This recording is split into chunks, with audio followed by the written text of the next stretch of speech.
로마서 9장 말씀을 설교하기 위해서 묵상을 하는데요. 경주에서 섬겼던 한 권사님이 머릿속에 떠올랐습니다.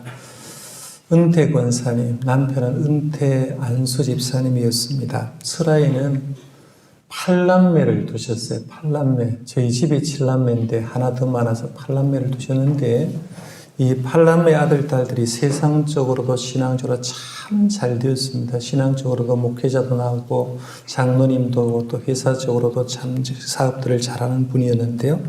제가 한 번은 그 가정에 들어가서 이제 신방을 하면서 이런 질문을 던졌어요. 집사님, 권사님, 8남매를 키우기가 어렸을 텐데 어떻게 이렇게 잘 키웠어요? 라고 이렇게 물었습니다. 그랬더니만 권사님이 하는 대답이 신앙적인 부분을 쭉 얘기하면서 신앙생활은 참 제가 결혼해서 처음 할 때 참 어려웠습니다. 라고 얘기를 합니다. 권사님이 먼저 예수를 믿고 나중에 남편을 전도하고 원식구를 이제 전도한 그런 케이스였는데요.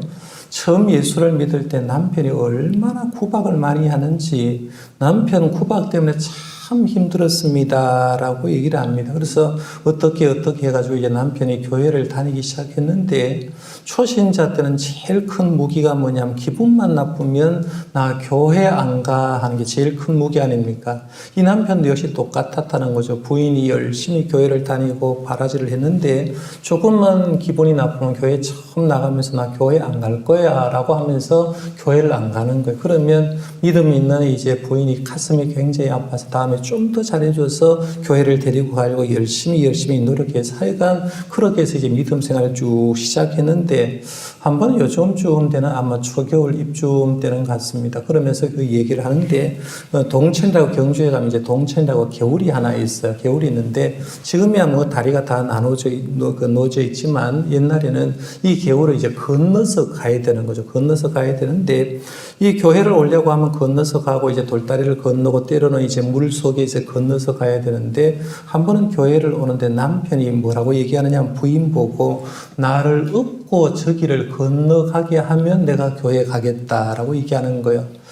남편 집사님의 키가요, 제 마음보다 더 커요. 덩치가 얼마나 큰지 몰라요. 키도 크고 덩치도 큰 그 집사님이 부인한테 얘기를 하기를 나를 업고 저 개울을 건너면 교회를 다닐 거다라고 얘기를 하는데 그 순간 부인은 아무 말을 하지 않고 양말을 벗고 그 신발을 들은 다음에 자기 남편을 업고 그 길을 건넜다는 거예요. 그러면서 쭉 얘기를 하는 게 뭐냐면 목사님 이런 고생 끝에 우리 가정이 지금 이렇게 되어 있습니다 라고 얘기를 하는 겁니다. 남편을 구원하는 게 얼마나 간절했으면 가족 구원이 얼마나 간절했으면 자기가 맨발로 자기보다 덩치가 훨씬 큰 남편을 업고 그 동천 개울을 건넜을까 한번 생각해 보면서 이 믿음도 보통 믿음이 아니구나라고 생각해 봤습니다. 이 로마서 9장도 이런 심정으로 보면 보일 겁니다. 지금 사도 바울이 자기가 예수를 먼저 믿고 구원받았잖아요. 다메섹 도상에서 부활하신 예수님을 쭉 만나보니까 이 부활하신 예수님이야말로 우리 유대인들이 기다렸던 메시아예요. 예수님이 십자가를 돌아가시고 부활하신 것을 기점해서 예수님을 돌아보니까 예수님은 하나님의 아들인 게 분명합니다. 그래서 자기 일평생 복음을 증가하면서 자기 도우면서 복음 증가할 때 이방 사람들은 참 많이 예수를 믿고 하나님께 돌아오는데 동족 유대인들이 예수를 안 믿는 겁니다. 너무 가슴이 아픈 거예요. 왜 동족 유대인들은 예수를 믿지 못할까라고 얘기를 하면서 저 동족 유대인만 예수를 믿으면 나는 예수 그리스도에게서 끊어질지라도 좋겠다는 그런 표현을 해가면서 왜 동족 유대인들은 예수를 믿지 못할까 이 부분을 지금 다루고 있는데요. 우리가 이미 앞서서 생각한 대로 9장에서는 예수를 메시아로 믿지 않은 유대인들이 던질 수 있는 가상 질문을 얘기했어요. 그러니까 이제 로마서 9장 말씀을 쭉 읽어보면 가상 질문 4개가 나오고 그 4개의 가상 질문을 한 다음에 그 질문에 대해서 답을 풀어가는 그런 장면인데요. 유대인이 던질 만한 질문 하나하나를 생각하다 보면요. 때로는 신경질 납니다. 근데 아이들 장난칠 때 뿅망치 있잖아요. 뿅망치 이렇게 빨간 뿅망치를 갖고 유대인들이 질문을 이렇게 던지면 제 생각엔 신경질이 나니까 그 머리를 꽝꽝하면 두드려주고 싶을 정도로 굉장히 얄미운 질문을 지금 유대인들이 하고 있는데요. 사실은 이런 질문들 토를 다는 것은요, 옛날 유대인만 그런 게 아니라 지금 교회 안에도 이런 사람이 있습니다. 믿음이 신실한 사람은요, 별말 안 해요. 받은 은혜만 감사해도 너무 감사한 거예요. 예수님이 날 위해 돌아가시고 예수님이 날 위해 보라시고 내가 주님 영광 위에 살면 교회 생활을 아무리 열심히 해도 부족함을 느끼기 때문에 열심히 일한 사람들은 절대로 토를 달지 않는데, 교회 생활하다 보면 믿음 없는 사람은 항상 얘기하는 게 뭐냐면 말로만 이러쿵저러쿵 하는 걸 봅니다. 그래서 말로 자꾸 나도 모르게 토를 달고 있다 하는 사람들은 내가 믿음이 뭔가 식어져 가고 있다라고 생각하면 되는데, 저는 우리 교회 모든 성도님들이 사도 바울을 닮아가시기를 바랍니다. 말없이 주님께 충성해서 주님의 은혜 생각하면서 충성했으면 좋겠다, 이런 생각이 있는데요.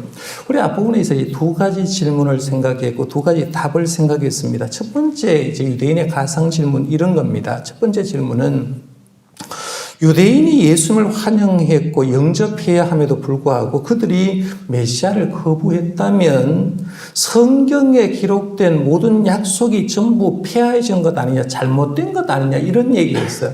왜 유대 사람이 예수님을 환영해야 됨에도 불구하고 환영하지 못했다고 하면 성경이 잘못된 것 아니냐라고 질문을 던진 거예요. 답은 절대로 그렇지 않다라고 했죠. 6절 말씀해 보니 절대로 그렇지 않다 하면서 하나님이 아브라함을 선택하고 이삭을 선택하고 야곱을 선택해서 하나님의 약속을 지켰기 때문에 이렇게 약속대로 이어졌다라고 이렇게 얘기했습니다. 그래서 지금도 하나님의 약속은 신실하게 지켜주고 있다라고 대답을 했어요. 두 번째, 이제 가상 질문 이렇게 던졌습니다. 그러면 하나님이 아브라함과 이삭과 야곱을 통해서 약속을 지켰다면 그 선택은 불공평한 것 아니냐는 거예요. 왜 누구는 선택하고 누구는 선택하지 않았냐라고 하면서, 그러면 하나님의 선택이 불공평하고 하나님의 선택이 불의한 것이 아니냐라고 했어요. 그래서 그 답을 얘기할 때 14절에 절대로 그렇지 않다라고 했습니다. 제가 그래서 지난주에 예를 들었죠. 여러분이 교회에 올 때 옷을 입은 것, 넥타이를 맨 것, 그렇지 않아 선택한 것, 주권을 가지고 여러분이 선택했는데 집에 있는 것이 소리친다는 게 말이 안 된다라고 제가 말씀드렸어요. 하나님의 주권으로 그렇게 했기 때문에 아무런 문제가 없다고 얘기했어요. 그럼 이 정도 되면 이제 유대인들 입을 쑥 닫으면 되는데, 또 안 믿는 유대인들은 또 토를 달기 시작합니다. 이게 세 번째 질문인데요. 세 번째 질문은 이렇게 할 수가 있죠. 그러면 주권을 가지신 하나님이 모든 것을 결정한다는 겁니다. 주권을 가진 하나님이 아브라함과 이삭과 야곱을 결정하고 하나님이 주권을 가지고 결정한다면 그 주권을 가진 하나님의 결정 속에 사는 우리들이, 유대인들이 예수를 안 믿거나 예수를 배척한 것이 뭔 잘못이냐? 그럼 하나님께서 우리에게 책임을 묻는 건 뭔가 잘못된 것 아니냐, 이렇게 따지고 있는 거예요. 그래서 오늘 본문 시작하는 19절 말씀이 바로 그 얘기입니다. 혹 내가 네게 말하기를 그러면 하나님이 어찌 허물하시겠느냐, 누가 그 뜻을 대적하느냐 하리니 라고 얘기합니다. 여러분, 세 번째 질문에 대한 답은요, 첫 번째, 두 번째 질문에 대한 답하고 좀 다릅니다. 첫 번째, 두 번째 질문에 대한 답은 논리적으로 했습니다. 그런데 세 번째 질문에 대한 답은 논리적인 답을 초월한 답을 이렇게 하는 걸 보는데요. 사도 바울은 이제 답을 하면서 이런 얘기를 했습니다. 사도 바울은 이 사람아라고 했어요. 그러면서 가상으로 질문한 사람에게 직설적으로 얘기하면서 이 사람아! 라고 얘기를 하고 있다는 거예요. 20절 말씀 한번 보십시오. 이 사람아, 내가 누구에게 감히 하나님께 반문하느냐? 지음을 받은 물건이 지은 자에게 어찌 나를 이같이 만들었느냐 말하겠느냐 했어요. 이 사람아 했죠. 이 사람아 이렇게 얘기하는데, 이 사람을 우리말로 바꾸면 이렇게 할 수 있어요. 적반하장도 유분수지라는 말이 있잖아요. 쉽게 말하면 잘못한 사람이 도리어 잘한 사람을 나무라는 거예요. 속담도 이런 속담이 있죠. 방귀 낀 놈이 뭐 한다고 했어요? 성낸다. 지 방귀 끼놓고 지가 성내는 거죠. 그러니까 이 사람에게 지금 얘기하는 거예요. 너희들이 구원받지 못해놓고 왜 하나님을 탓하느냐? 말도 안 되는 소리 하지 말라고 얘기를 합니다. 그러면서 이 사도 바울이 하나님과 사람에 대해서, 하나님과 이방인에 대해서, 구원받은 이방인에 대해서, 하나님과 유대인의 관계에 대해서 쭉 설명하면서 이제 특별한 방법으로 이제 설명을 해 나가는 그런 내용이 바로 오늘 본문인데요. 오늘 본문에서 이제 첫 번째 얘기하는 게 토기장의 비유를 얘기하면서 하나님과 너희들의 인간관계는 어떤가를 설명하는데요. 21절 말씀 한번 보십시오. 21절에 보면 토기장이가 진흙 한 덩이로 하나는 귀 쓸 그릇을, 하나는 천이 쓸 그릇을 만들 권한이 없느냐라고 이렇게 묻습니다. 이 토기장의 비유는 이사야서에 3번 나옵니다. 이사야 29장 6절부터 45장 9절에도 나오고 64장 8절에 나오고 3번 나와요. 그 다음에 잘 나오는 게 예레미야서 18장에 보면 토기장의 비유가 참 잘 나옵니다. 예레미야 선지자에게 토기장이가 토기 빚는 것을 한번 가봐라라고 하는 그런 장면이 나오는데요. 여러분 이해를 돕기 위해서 제가 복음성가 하나를만 소개를 하면 좀 이해가 쉬울 겁니다.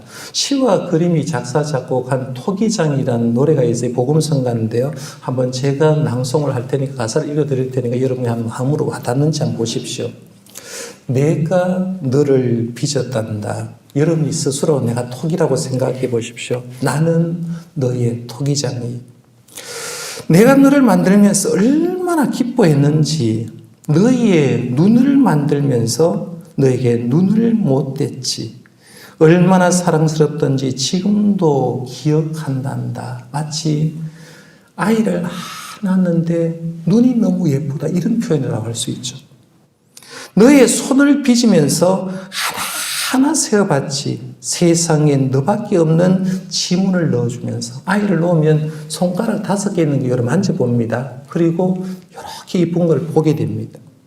너의 심장을 빚으며 호흡을 불어 넣어줬지. 너의 첫 심장 소리를 들은 그날을 잊을 순 없지. 너를 다 빚은 그날에 누구에게 널 맡길지 한참을 돌아본 후에 너를 보낼 수 있었지. 이 세상에 누구를 이 아이를 맡기면 될까 하고 보냈다는 겁니다. 오늘 내가 널 바라보는 마음은 어떨 것 같니? 나는 널 단 한순간도 사랑치 않은 적 없지. 나는 널 단 한순간도 손에서 놓은 적 없지. 나는 널 단 한순간에도 눈에서 뗀 적도 없지.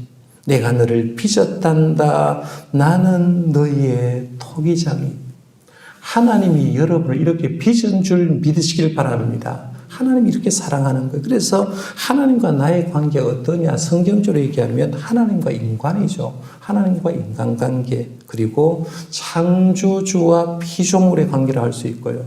하나님과 인간관계는 토기장이와 토기를 얘기할 수 있습니다. 그러니까 토기장이와 토기 비유로 하나님과 사람을 쭉 얘기를 했을 때는 토기장이가 토기를 크게 만들든지 적게 만들든지 귀하게 사용하든지 때로는 천하게 사용하든지 집 안에 두든지 집 밖에 두든지 토기장에게 이렇게 콩저렇콩 얘기할 수가 없다는 얘기입니다. 그러니까 지금 사도 바울이 얘기하는 게 뭐냐 하면, 야, 너희 인간들아, 너희 존재를 제대로 알아라는 거예요. 너희 존재가 어떠냐? 하나님이 만든 토기에 불과한데 왜 하나님에 대해서 따박따박 대답하느냐, 이 얘기를 하는 거예요. 그래서 먼저 이제 풀어놓고 두 번째 얘기한 게 뭐냐면 이방인의 구원 얘기를 하는 거예요. 구원 얘기를 하는데 22절부터 26절까지 바로 이 부분인데요. 그런데 22절에서 26절까지 가운데 먼저 앞부분에 있는 22절에서 24절 말씀에 하나님의 속성을 쭉 얘기를 하면서 5가지 속성 가운데서 이제 유대인과 이방인을 풀어가는데요. 이 부분 우리 한번 같이 읽어볼까요? 성경입니다. 시작. 만일 하나님이 그의 진노를 보이시고 그의 능력을 알게 하고자 하사 멸하기로 준비된 진노의 그릇을 오래 참음으로 관용하시고 또한 영광 받기로 예비하신 바 긍휼의 그릇에 대하여 그 영광의 풍성함을 알게 하고자 하셨을지라도 무슨 말을 하리요? 이 그릇은 우리니 곧 유대인 중에서뿐 아니라 이방인 중에서도 위해서 부르신 자니라 해서 여기 보면 진노의 그릇이 있고요. 그 다음에는 긍휼의 그릇이 있는데 진노의 그릇 이방인을 얘기하고 긍휼의 그릇 유대인들을 얘기합니다. 그 얘기를 쭉 하면서 하나님께서 진노의 그릇을 오래 참음으로 구원해 줬다고 해서 그게 무슨 문제가 되냐 이런 얘기하는 거예요. 이 본문 말씀에 보면 이제 하나님의 속성 5가지를 얘기하는데요. 순서대로 얘기하면 하나님은 진노하는 하나님이라 이렇게 할 수 있어요. 순서대로 아까 빨간 글씨 보면 나와요. 두 번째는 하나님은 능력의 하나님이라고 했어요. 그 다음에 세 번째 하나님은 오래 참으심의 하나님이라고 했습니다. 네 번째 하나님은 영광의 하나님이라고 얘기했고 다섯 번째 하나님은 긍휼의 하나님이라고 이렇게 했습니다. 그런데 이 속성 가운데 지금 얘기를 할 때 오래 참으심의 부분을 강조합니다. 그래서 이 오래 참으심을 쭉 강조하면서 이런 거죠. 그런데 우리 인간에 대해서 하나님이 오래 참지 않았다면 과연 우리가 되었을까? 지금 이 말씀을 기록하는 사도 바울을 예수님과 하나님이 오래 참지 않았다면 이 사도 바울이 되었겠습니까? 절대로 될 수 없는 사람이죠. 왜? 기독교를 핍박했던 사람입니다. 그 사람을 주님이 오래 참으셨으니까 하나님의 사람이 된 거예요. 아담과 하와도 하나님 오래 참으니까 즉각적으로 사형 처리 안 하고 오래 살도록 내버려 둔 거예요. 믿음의 조상 아브라함도 역시 마찬가지고 성미가 급했던 모세도 하나님 오래 참으니까 온유한 사람으로 변화된 겁니다. 불평불만을 일삼던 이스라엘 사람들도 하나님 오래 참음의 덕분에 구원받게 되었던 거고요. 초대교회 성도님도 그렇고 여러분도 마찬가지입니다. 저와 여러분들도 주님이 오래 참지 않았으면 여러분을 그냥 놔뒀겠습니까? 하나님이 끊임없이 오래 참으면서 하나님의 품으로 돌아오기를 바라는 걸 봅니다. 그래서 오늘 우리들이 뭐냐면 오늘 우리 자신들도 주님의 오래 참음의 결과로 지금 여러분이 여기에 와 앉아 있는 줄 믿으시길 바랍니다. 주님이 오래 참으셨기 때문에 그래요. 사도 바울은 이제 호세아의 말씀을 통해서 이제 오래 참음을 더 자세하게 설명을 하는데 그분이 이제 이어지는 25절에서 26절 말씀입니다. 그래서 사실 이 25절, 26절 말씀 여러분 읽어보시면 이해도 되지만 또 이해가 안 되는 부분이 있을 겁니다. 그래서 이 말씀을 조금 이해하려면 호세아 전체 내용을 조금 알면 좋습니다. 조금 설명을 해드릴게요. 이 호세아 선지자는 사역했을 때가 북이스라엘 여로보암 2세입니다. 쉽게 말하면 북이스라엘 가장 잘 살 때입니다. 가장 영토도 넓고 가장 잘 살 때에 하나님이 호세아 선지자를 불렀는데요. 이 호세아 선지자를 불러놓고 딱 하는 말이 뭐냐면 야, 너 결혼을 하는데 장차 자신을 정결을 지키지 않을 여인하고 결혼하라 이렇게 하는 거예요. 그러면 결혼할 때 제일 우선순위가 일평생 나만 사랑해주는 사람하고 결혼해야 되잖아요. 믿음 있는 사람하고 결혼해야 되잖아요. 그런데 호세아 선지자를 불러놓고 하는 말이 뭐냐면 너가 결혼하는 고멜은 정절을 지키지 않을 거야. 기회만 있으면 너 살려고 하지 않고 다른 정보만도 다른 사람하고 만나서 사랑할 사람을 하는데 그 사람하고 결혼해라고 얘기합니다. 그런 이유가 있어요. 당시에 이스라엘이 주님만을 사랑하고 주님만을 섬겨야 되는데 그들이 좀 먹고 살만하니까 우상을 섬기는 거예요. 먹고 살만하니까 우상 섬기고 하나님을 저버리니까 저 이스라엘 사람들을 교훈하기 위해서 호세아 선지자의 결혼 관계를 통해서 이제 설명하고 하나님이 그 백성을 얼마나 사랑하는가를 얘기하는데 결국에는 호세아 선지자 하나님의 말씀을 그대로 듣습니다. 결국에는 결혼하게 되고 고멜하고 결혼하게 되는데요. 결혼하고 바람 피우고 누가 바람 피우냐면 아내가 바람 피우는 거예요. 데려오고 또 아내가 바람 피우러 가고 또 데려오고 하는 그런 장면입니다. 하여간 이런 호세아서의 기록을 쭉 보면 호세아서는 이 하나님의 말씀을 따라서 결혼하게 되고 이 고멜과 결혼해서 세 자녀를 낳습니다. 3남매의 자녀를 낳는데요. 하나님이 개입해가지고 하나님이 개인적인 이름을 상징적인 이름을 붙여줍니다. 그래서 첫 번째 결혼해서 아들을 낳았는데 그 아들 이름이 이스라엘입니다. 이스라엘. 뜻은 뭐냐면 하나님께서 흩으신다는 뜻이 그 하나님께 흩으신다는 말은 뭐냐면 씨앗을 마치 농부가 바람에 흩어버리는 것처럼 이렇게 흩는다는 그런 뜻입니다. 손동자가 갖고 있는 거죠. 그래서 손동자가 이렇게 흩어버린다 이런 뜻으로 히브리어인데요.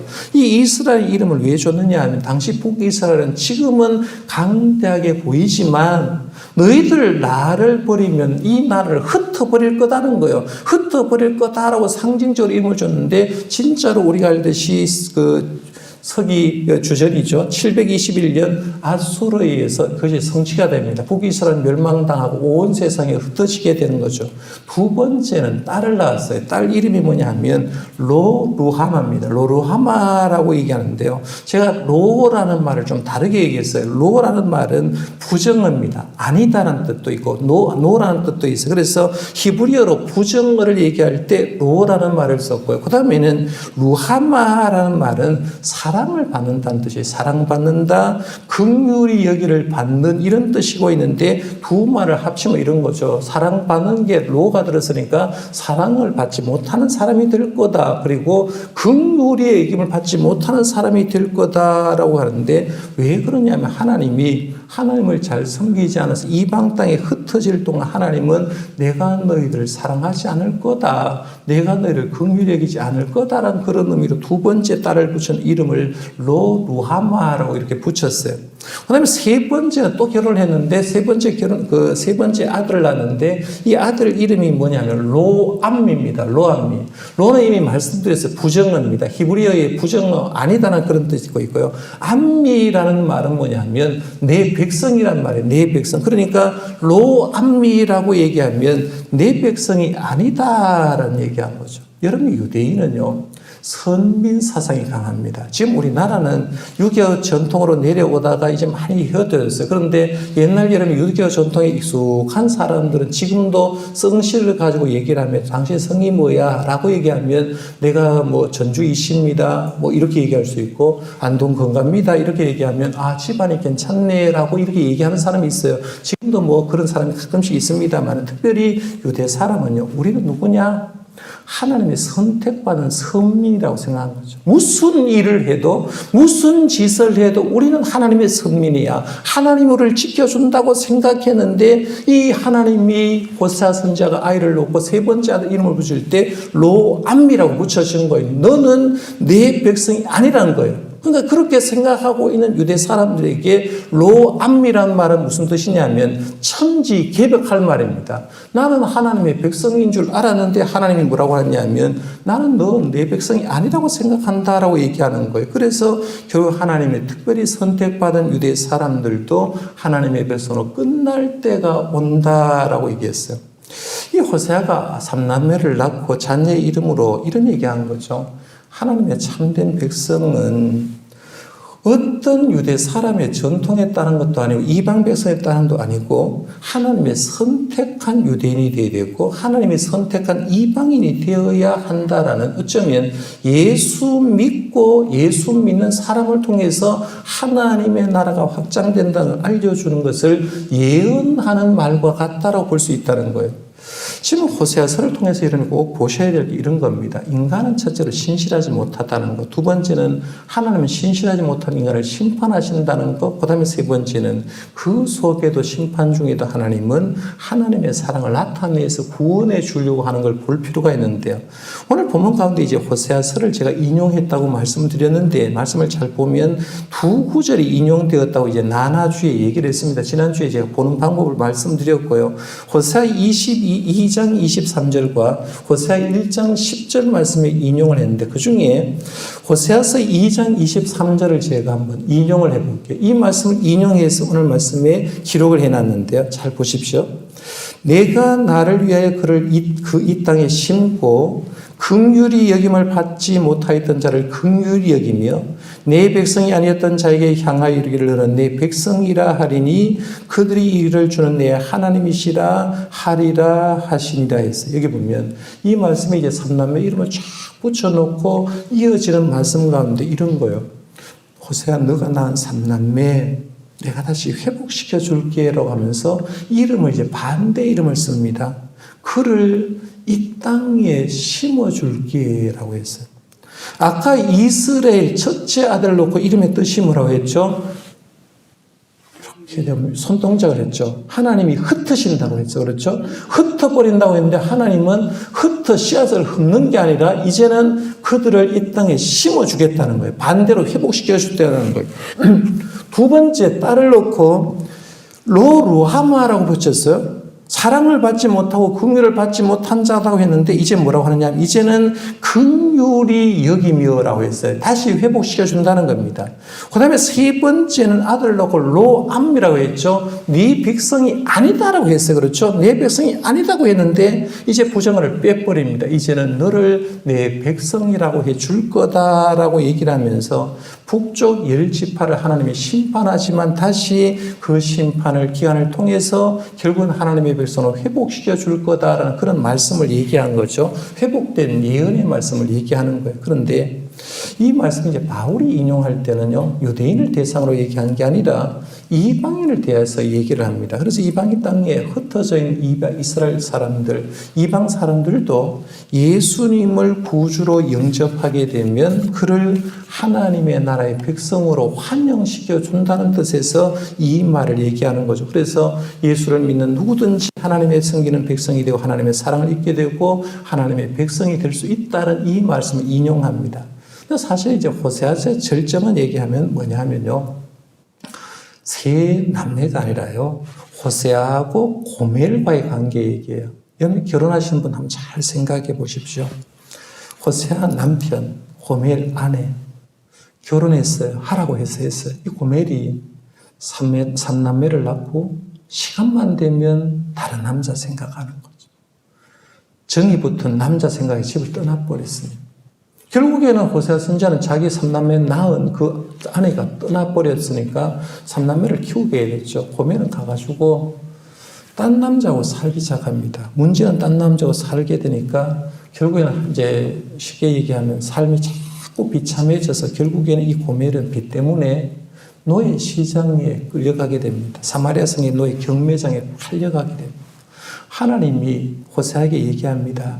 너 부인 고멜 저 사마리아 성 노예 경매장에 있는데 가서 돈 주고 사와라 라고 이렇게 얘기합니다. 돈 주고 사와서 부인으로 회복시켜 주라고 얘기하니까 호세아가 성경 말씀의 기록에 의하면 은 15개와 보리 한 호멜 반을 가지고 고멜을 사옵니다. 그러니까 은 15개와 보리 한 호멜 반도 역시 은 15개인데요. 합하면 은 30입니다. 은 30 하면 누구 생각납니까? 가룟유다가 예수님 팔 때 은 30에 팔았잖아요. 고멜에게 은 30을 주고 사왔습니다. 그런데 호세아가 정상적인 남자였다면, 만약 하나님을 사랑하지 못하고 인간적인 생각만 했다고 하면, 자기가 결혼 생활하면서 고멜이 그렇게 나쁜 짓을 했다면 그 여인을 돈 주고 사와서 뭐 했겠습니까? 보통 남자 같으면 그 여자 죽여버립니다. 나는 너 같은 거 살 필요 없어. 너같이 이렇게 가정을 힘들게 한 거 살 필요 없다고 죽였을 겁니다. 그런데 호세아는 아무 말도 하지 않고 하나님이 살라고 했기 때문에 그 고멜을 신실한 남편처럼 사랑을 계속해 주는 걸 보게 됩니다. 그러면 고멜은 남편에게 뭐 해줘야 되느냐? 고멜은 남편에게 호세아에서 끝없이 사랑하고 끝없이 남편에게 충성하면서 섬겨야 될 필요가 있다는 거예요. 호세아와 고멜 얘기는 누구 얘기냐면요, 예수님과 우리 얘기를 하고 있는 거예요. 우리 얘기. 우리는 끊임없이 하나님을 떠났어요. 우리는 끊임없이 하나님을 떠나는데 예수 그리스도께서 은 30에 팔려가지고 우리를 십자가의 보혈로 갚을 주고 우리는 주님의 은혜 때문에 죄의 노예 시장에서 죽었던 사람이 사온 겁니다. 그러면 우리가 하나님 앞에 사람이 되었으면 우리가 할 수 있는 건 뭐예요? 주님으로부터 샀어요. 주님이 날 샀어요. 그러면 나는 그때부터 주님을 내 최고의 사랑으로, 주님을 내게 최고의 충성자로 생각하면서 예수님께 우리의 몸과 마음을 드려야 하는 게 마땅하다는 거죠. 그러니까 이 호세아서의 절정은 바로 우리의 삶이 어떻게 주님께 섬겨야 될까 얘기하는 거예요. 지금 사도 바울은 호세아를 예를 들면서 이런 겁니다. 너희들 자격 없는 이방인을 하나님이 이렇게 사랑해서 하나님의 백성 되었다고 하면 진흙에 불과한 우리들이 무슨 말을 하나님께 할 수 있겠냐는 거, 아무 할 말이 없다 그 얘기하는 거예요. 그 다음에 세 번째 얘기하는 게 이제 이스라엘과 이방인과 하나 될 때 어떤 역사가 일어난 것을 얘기하는데요. 27절에서 29절 말씀은 여러분 잘 아는 말씀인데 우리 같이 한번 읽어볼까요? 시작. 또 이사야가 이스라엘 관하여 외치되 이스라엘 자손의 수가 비록 바다의 모래 같을지라도 남은 자만 구원을 받으리니 주께서 땅 위에서 그 말씀을 이루고 속히 시행하시리라 하셨느니라. 또한 이사야가 미리 말한 바 만일 만군의 주께서 우리에게 씨로 남겨두지 아니하셨더라면 우리가 소돔과 같이 되고 고모라와 같았으리로다 함과 같으니라. 아멘. 이 말씀을 이제 이용하는 이사야서를 이용하는데요. 이사야서의 핵심 사상하면 남은 자 사상입니다. 남은 자 사상은 열왕기 상에도 나오고 이사야도 나오고 예레미야도 나오고 미가야도 나오고요. 스바냐, 스가랴서에 쭉 나오는데 대표적인 것이 이사야서입니다. 이사야서 나오니까 사도 바울이 이사야 10장 말씀과 1장 9절을 예를 드는데요. 남은 자 사상을 나무에 비교하면 그루터기라고 얘기하고요. 종자에 비교하면 씨종자라고 얘기하는 거예요. 농사 짓는 사람은요. 아무리 흉년이 들어도 씨종자는 남깁니다. 내년 농사를 위해 남기듯이 하나님은 하나님의 사역을 하면서 어느 시대나 아무리 세상이 타락해도 그 씨종자를 남긴다는 거예요. 엘리야 시대에는 씨종자를 7,000명 남겨두었다고 얘기하고 사도 바울 시대도 하나님은 예수를 영접한 사람을 남겨두고 유대인 가운데도 씨종자를 남겨둬서 이를 통해서 하나님의 사역은 계속된다고 얘기하는 거예요. 여기 중요한 건요. 시대를 탓하지 마십시오. 기독교가 어떻게 해도 세상에 얘기하지 말고 저와 여러분은 지금 이 시간에 우리가 살아가는 이 시대에 하나님이 남기신 씨종자가 되시기를 바랍니다. 남은 자가 되셔야 된다는 거예요. 그래서 우리를 통해서 하나님 일이 이루어지는 거예요. 그럼 오늘 말씀을 좀 정리를 해보면 이런 겁니다. 사도 바울은 유대인의 구원 문제를 다루면서 로마인은 독자에게 이렇게 얘기하는 거죠. 앞으로 하나님이 만드실 나라는 버림받은 이방인 중에서 구원받은 자들하고 두 번째는 선택받은 유대인 중에서 약속하신 자를 통해서 이루어갈 거다라고 얘기하는 거죠. 그냥 두 부류의 사람이 합쳐서서 하나님의 나라가 확보할 건데 이걸 모르는 사람이 이러쿵 저러쿵 하지 말라고 얘기하는 거예요. 그 다음에 두 번째 얘기한 거 오늘 본문을 통해서 우리가 느끼는 건 유대인의 영혼을 위해서 애타하는 사도 마음을 다시 한번 생각해 볼 필요가 있고요. 그리고 나도 세 번째 생각할 건 나도 버림받아 마땅한 자인데 호세와 삼남매 같은 사람, 호세 안에 고멜 같은 사람이었는데 예수님의 십자가 보혈로 피로 통해서 구원받아서 하나님의 자녀가 되었다는 것을 생각하고 감사를 회복할 수 있기를 바랍니다. 이게 오늘 본문에 주신 메시지입니다. 그래서 이 말씀 쭉 보면서 신앙 환경이 어렵다고 하지만 최선을 다해서 주님을 사랑하고 주님을 섬겨가는 저와 여러분들 되시기를 바랍니다.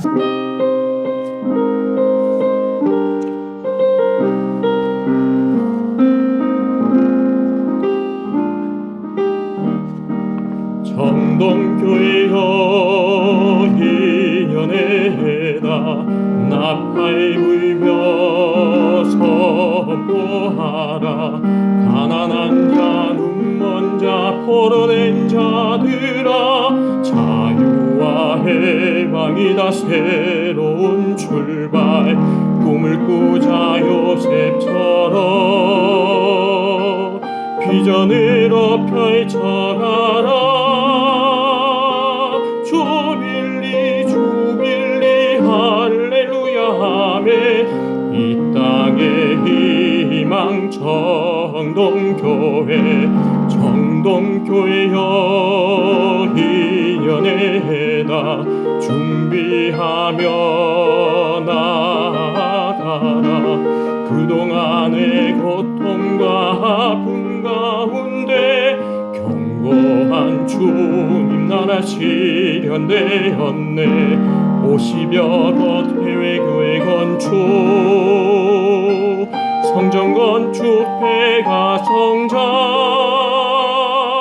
주빌리 주빌리 할렐루야 하매 작은 천국이로다 정동교회